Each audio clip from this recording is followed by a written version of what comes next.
residents now have a new type of crime that at least some of you, have to protect yourselves from. Captain Jonathan Tippett, who spearheads an LAPD follow-home robbery task force, told the City Police Commission that street gangs are starting to follow people home in order to rob them. He says that at least 17 gangs have independently staged robberies targeting people wearing high-end watches or driving expensive cars. He went on to say that many victims are dealing with traumatic injuries from being tackled, kicked, beaten, punched, pistol whipped. He says that there were 165 such holdups last year and 56 so far this year, including 5 in the past 2 days. It's always sad when the cops' answer to crime is like, don't wear a Rolex, don't wear jewelry, don't drive a fancy car. It's be like a zookeeper going, we let everyone free, all the animals run, so keep your hands in your pockets and don't establish eye contact with the Bengal tower. It's like, maybe you should do your job and we could walk through and look at things. Like, just don't come in with any food, look down. It'd be like saying there's a lot of rape going on at this campus. Don't wear revealing clothes, don't wear skirts, don't smile at anybody. That was the answer for many years. Yeah. For many years. I didn't, yesterday when I saw the guy hit the person and they rolled on the top. And I said, man, that looks staged. Everyone's wearing gray. Those wires are wearing black. You can't see the face on anything. So at first I thought it was staged. I didn't see it. What happened? Well, they were chasing this girl and she went to get in this car and the car wouldn't let her in. And so the Charger comes behind her and literally hits her. She rolls off of it and then she pulls her watch off and throws it. Oh, really? And they picked it up and they jump in the Charger. Now, when they call them gangs, those are called crews. So, like, if you rob somebody, you got a crew. It's not Bloods, Crips. That's not it. It's a crew knowing exactly how to point out things. It's just like when you see bank robbers. You're going in with your crew, and they're starting to realize that people were so happy. The way I look at it, they're so happy and not paying attention to where you're going. I'm from Brooklyn. I wear an expensive watch, but I also know where not to wear it. You know what I'm saying? I'm not putting myself. You try not to put yourself in that situation. Yeah. It's nice being from a place where you can go, because when I go, I'm from Valley Village, and everyone goes, shut the fuck up. What do you know? I can't talk about pizza or watches. I'm from, we were North Hollywood, but shut up. No one's to fucking hear what you have to say. Yeah, it's bad, though. Brooklyn's really bad. good, though. We have to listen. So do you worry? I mean, you wear I do. a nice watch? Well, I don't have a concealed weapon license any longer, but when I did, I played in Detroit during the crack pandemic, and I said that on purpose, and I literally used to carry a piece, even though I played with the Pistons and people, all they're gonna say is good. I know he got it, and he ain't gonna put himself at risk. So you were packing. I was always, and then I got here and they were like, you know what you got to go through to get a concealed weapon license. You have to basically be in law enforcement or have a briefcase of money handcuffed to your arm. But I also know they robbed my boy Jazzy Faye, the producer. He was eating at a place in the Beverly Center. I'm not gonna say the name of the place, Lux Cafe. And these guys, he said, "Oh man, Jazzy Faye, what's up?" He was like, "Yeah, man, how you doing?" He said, Was that like outside of the right on the outside of the right? Yeah. And he sits down and he puts the gun in his gut, and he said, "Yeah, run that watch." And is eating his French fries, like reaching over eating his French fries. He takes the watch off, What, you got money in your pocket? And he goes, "Nah, man, I got credit cards." Let me see him. You got no money? He said, "Yo, man, I like your music." And got up and walked away. And that's how they robbing people when you're going to eat. They're sitting down, knowing there's no cops there, knowing there's no cops outside, no one's going to tackle you. So, I mean, they got it worked out on how to rob people. But those are crews. Those are crews. Those robbing. It's not like there's a whole bunch of them and they have a meeting on Wednesdays. Nah, it's like, and I always noticed too. We would always be taught this in the NBA. When you go to another city and you meet a girl and you're in the club and you're drinking, you shouldn't go to their house, right? If you're going to do something, you should go back to the hotel. Everything's on the camera. There's security downstairs. There's extra security because we're in. And I remember this one singer talked about, he kicked it with these two girls, and then he was going to the bathroom and he left his phone recording. And they were like, yo, you call such and such. Yo, we got him right here. You know what I'm saying? Let's just hang out for a while, call him, and then we'll let him in the room. We'll get him up. And, he's sitting there. Security takes them out, and he listens back to what they were saying. He wanted to hear if they were talking about how good he was or he wasn't. They were talking about how to rob him. And that's a serious thing, too. You run into the prettiest girl in the world. In Brooklyn, I would say you meet a girl. And I said, where you from? I said, the Bronx. I would walk away. There was no way I was going up to the Bronx to visit her. I'm from Brooklyn. I'm not going up there because as soon as you get to her building, you robbed at the front. So I'd be like, hey, bitch, I'm from North Hollywood. Yeah. Pow, pow. So I'm Valley Village adjacent, so I feel you. Rough and tumble. I know the streets. That's right. Ventura. Yeah, I have friends in Encino. Well, this is a man we haven't talked about in a while, and let's check in with him. Cuba Gooding Jr. He's pleaded guilty to one count of forcibly touching a woman at a New York City bar back in 2018. Remember that story? Remember that? On his lap or something? Yeah, the closed circuit footage. He's not receiving jail time, according to the New York Times, and he has to attend 6 months of counseling. She sat on his lap, though. Yeah. That's right. Okay. He can instead plead guilty to harassment at a lower level than a misdemeanor. In this guilty plea, Cuba admitted that he kissed the waitress on her lips inside the Lavo New York restaurant and nightclub without consent. He told the court, I apologize for ever making anybody feel inappropriately touched. Well, Jim Carrey did that on stage. He didn't get arrested. It's true. He did? I didn't know that. He got his award. He went up and he kissed. Oh, that's right. Oh, yeah, between him and Adrian Brody. Yeah. That's right. Adrian Brody did Did it with it. Halle Berry. Who plays Pat Riley. That's right. That's right. Maybe they should have smacked him and it would have been different. She was like at a club and she came over and sat on his lap. Yeah, we watched the video. I mean, I know it was a I'm few like, years ago, seems but weird. it was very odd. She drew first wood. Yeah, I had Go over and sit on the dude's lap. You're going to get groped. Yeah, I had Kinda a case groping like him. that. I had a case. I was in the hotel in Detroit, and the girl brought the food, and they had Jack the Mayor used to be the coach of the Red Wings, and the hotel had the Sally Long Dog. And so when she brings it, right, I'm in there with a friend of mine, and she goes, everybody in the kitchen wants to know, does it look like this? And I go, nah, it's not red with burn marks, laughing and giggling. And so when she's putting it down, I literally put her tip right in the pocket. There's a pocket right here. Was she the waitress? Waitress. I put the tip. She was like, oh, you don't have to. It's paper. I said, no, it's cool. It's for you. And she was like, you guys look like you're going to have a good time. And the girl goes, you can join us. And I go, oh, this is going to be going. She goes, no. She leaves. She sues me and says that I fondled her breast and I made an inappropriate offer. I countersued her. And they was like, Sal, don't do this. Just pay and get. I said, no. This is for everybody else. It's not just for me. You can't sit around and flirt and be whatever with me. And I tip you, and you think, I can get $12,000 out of this. I can get $20,000 out of it.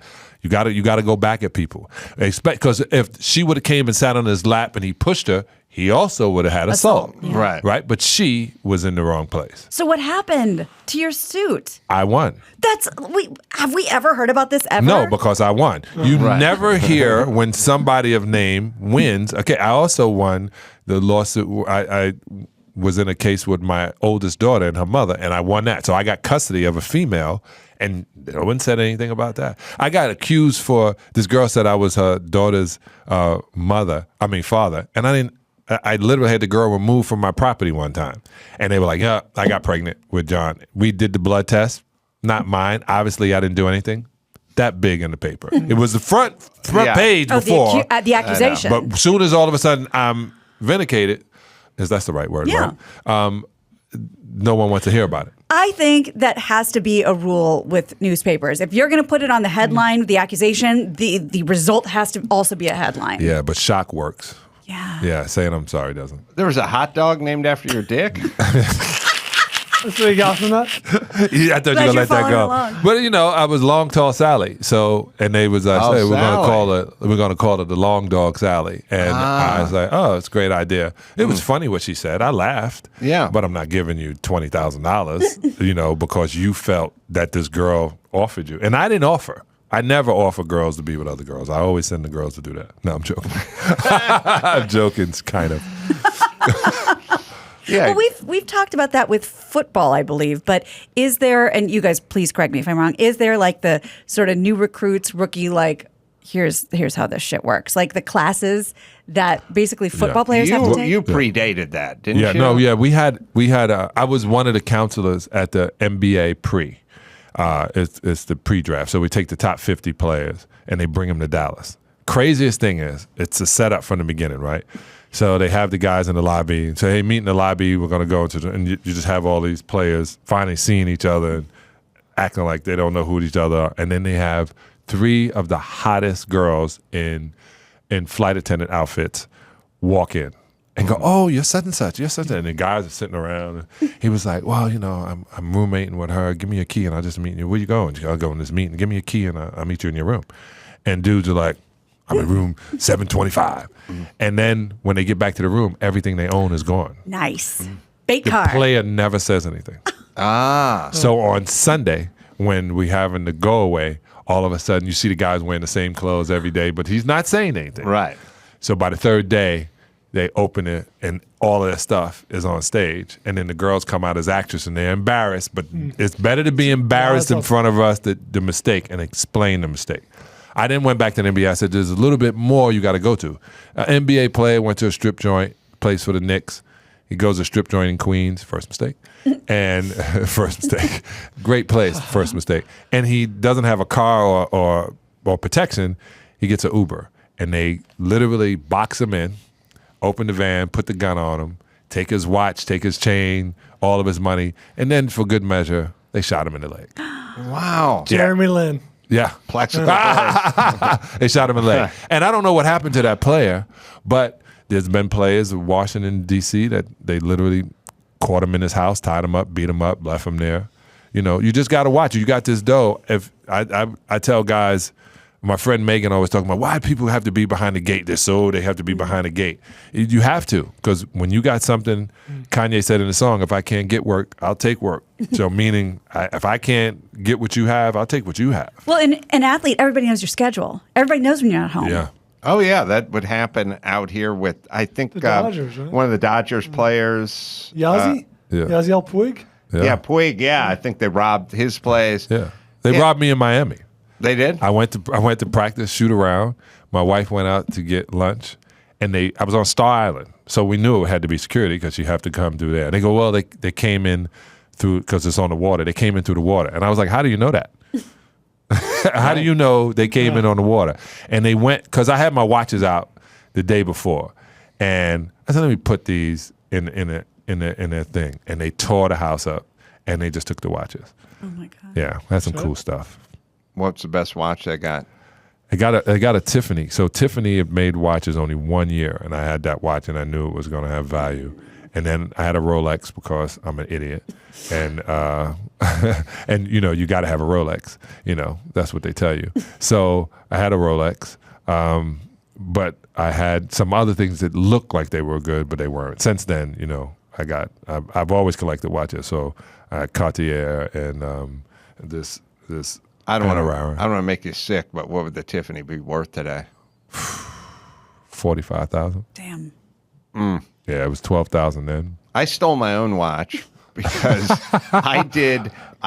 Go on. I was sitting on an airplane once in 2002 or something. I was just looking through a magazine, and there's a full page ad for a watch that was really nice. Right. And I just said, why can't I have a nice watch? I'm from North Hollywood. You know how Right. I I know how you are. And my parents are so cheap, and everyone's so cheap, and everyone's car was like, 11 years older than the year we were in. Nobody bought a new car. My mom would get everything. If we bought a toaster, it'd be used, from a yard sale. Like everything was so fucked up and downtrodden. And I kind of, I got into that was my psyche. And I was sitting on this plane in first class, like going to New York to do Letterman or something. And I was like, you can buy a nice watch for yourself. And it was like, I don't know, $6,500 or $7,000. I was like, I deserve a nice watch. And then I bought it, and I never wore it. But when I was doing a Celebrity Apprentice, you bring all the suits and all the boardroom stuff. And I was like, I'm going to show up to that boardroom and wearing a suit and I'm gonna have a belt, all the exotic Like a stuff real my parents boy. could only dream of, and I'm gonna put a nice watch on, and I'm gonna sit there looking like I'm all business. And so after getting booted off the show after like 10 minutes, I packed all my shit up. We stayed in Trump Tower, and we came back to L.A. And then like a year later, I was going out to some event or something. I was like, where's that watch? Never could find the watch. Never saw the watch. I was searching every drawer, everything. And I was like, I took it to Celebrity Apprentice. Where the fuck is that watch? I'm such a dope that I always leave myself 20 minutes less time to pack than I need. And I end up throwing everything, just shoving. I took the watch and I was like, I don't want it to get fucked up. I'm not going to carry it through the airport, and I put it inside a brown dress shoe, and it just slid all the way to the toe, and I just threw it in the bag. And some point when I got back to L.A., the brown dress shoes that I've never worn since went like back into the closet, and there the watch lived for like the next 6 years until I finally Wow. pulled it out again. I thought you got insurance money. Now I'm going to get rolled after the show. So North Hollywood. All right, let's do one more, Gina Graf. Okay, well, let's do some basketball. I don't know if this is a new trend. Hopefully not. The Minnesota Timberwolves and the LA Clippers game Tuesday night was delayed for a very strange protest. We have a picture. A fan attempted to glue herself to the court. I saw this. Yeah. Yeah, under one of the baskets while the Timberwolves were shooting free throws at the other end of the court. The woman was removed a couple of minutes after resisting. She was protesting the co-owner of the Timberwolves, Glenn Taylor, because he owns a chicken farm, which recently had to kill chickens because of a bird flu outbreak. So she Didn't see this coming. glued herself to the court. Yes, as opposed to the chicken farm petting zoos That's where right. no chicken ever No. perishes. Yeah, They live long, happy lives. Isn't the glue made from horses? Probably. I don't know. It's Gorilla Glue. Yeah, that's right. That shit Made does from not gorillas? move. You know, I'm a vegan and I'm a proud member of PETA, and I think that was just on her. Yeah, that was not sanctioned. Yeah, that's just on her. And it was crazy that she picked, to glue her hand. Because Look at- they just snatched her up. Yeah. And then they had the guy come out trying to get the glue up. Oh, they do. Yeah, and I don't know. I know quite a bit about adhesives, but I really do. I have a construction background, so she needed to go with a quick, crazy quick glue dry, yeah. style, not the contact cement or Sure. construction. She got what she adhesive. wanted. But she got the attention, and Yeah. we're talking about it. No offense, John Sally, but we're in love with meat and animal protein. Well, too you don't much. know any better. And we don't know any better, but it's so hard to talk people out of it. Yeah. All right, let's bring it home, Gina Graf. Enough said. I'm Gina Grad, and that's the news. Obviously, vagina still hurts. That was the news with Gina Grad. Last but not least, there's Geico. Would you love to save some money on your insurance? Of course you would. Who doesn't love a deal? And when it comes to great rates on insurance, everything, well, there's Geico. Geico can help you insure your truck, your car, your motorcycle, your boat, RV, even homeowners, condos, and renters coverage as well. Save time and get yourself a nice discount when you get your bundle on. Plus, add the easy-to-use Geico mobile app and 24/7 roadside assistance when you switch, and it becomes a no-brainer. So switch today at Geico. That is geico.com. Indianapolis, I would say Illinois all the time. Indiana, you can go to It's in the name. Helium. Yeah, you're right. Helium Comedy Club, May 6th and 7th. We're doing live shows. Huntington Beach, I think, is going to sell out for us at Sea Legs. Fun venue out there, May 20th. Let's go to Carolla.com for all that. Sneakerella is the name of the movie on Disney Plus, May 13th. Watch John act his ass off. Literally. Website, johnsally.com. JohnSallyCryptoShow.com. Oh, I'm sorry. No, John. also. I know they didn't write it. CryptoShow.com. Yeah. Nice. And Adam Ray's got shows coming up all over the place. AdamRayComedy.com. Until next time, it's Adam Carolla. For John Sally, Adam Ray, Gina Grant, and Paul Bryan, say it. Mahala. Run into the prettiest girl in the world. In Brooklyn, I would say, you meet a girl. I said, where you from? Said, the Bronx. I would walk away. There was no way I was going up to the Bronx to visit her. I'm from Brooklyn. I'm not going up there because as soon as you get to her building, you robbed at the front. So I'd be like, hey, bitch, I'm from North Hollywood. Yeah.